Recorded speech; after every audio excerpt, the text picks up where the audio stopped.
My company deleted me from their system, but I still work there. I used to be a junior accountant at a logistics firm in Kansas City. I say used to, even though I never officially quit, or got fired, or left. But I'm not in the system anymore, and no one will acknowledge I was ever there. It started last month. I came in early as usual around 7:45 a.m. The glass doors to our office require badge access. Mine didn't work. Not a big deal. I'd seen tech issues before.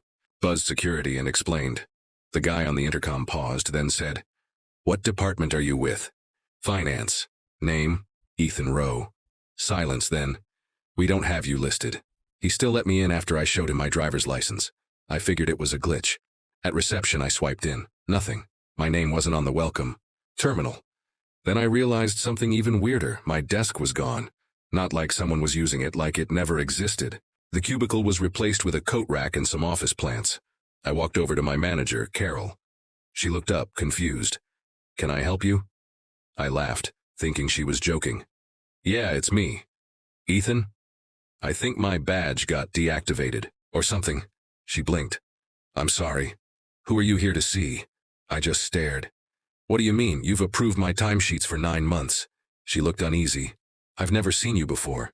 The rest of the team was the same. Every person I talked to acted like they'd never met me. I finally went to HR. Lisa, the rep, was someone I'd had lunch with maybe a dozen times. She didn't recognize me either. I gave her my ID and explained. She typed away for a few minutes. Her brow furrowed. "There's no record of your employment. Here, no contract, no payroll, no email." "That's impossible. I got paid last week." She looked me up and down. "Do you have a pay stub?" I pulled one up on my phone. The account name and routing number matched the company's. Lisa took a screenshot, said she'd escalate it, and told me to go home for the day.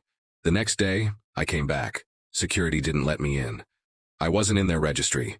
I called. Carol, straight to voicemail. Same with Lisa. Same with the company's HR hotline. Emails bounced back. My company email was deactivated, so I drove to my bank, asked about the direct deposits. They pulled up the transfers.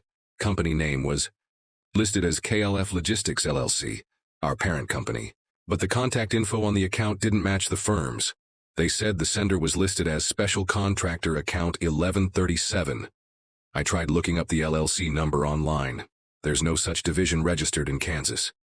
But there is a KLF Logistics listed as a vendor in a government procurement database, except they're listed as a behavioral testing consultancy. I started reaching out to ex-employees on LinkedIn. Most ignored me. One guy, Marco, finally replied.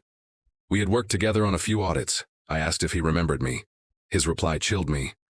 "Are you messing with me?" "Didn't think you'd want to bring that up again." I said, "Bring what up?" He unmatched me. That night I heard a knock at my apartment door. When I looked through the peephole, no one was there, but there was a file envelope taped to the outside. Inside were 3 things.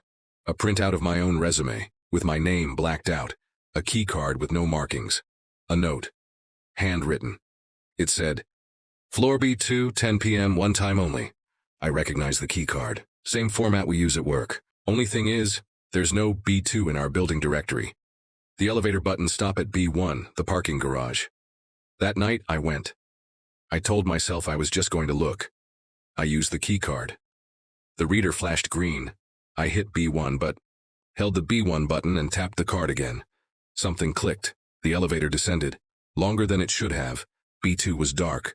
Concrete walls, exposed pipes. The smell of dust and ozone.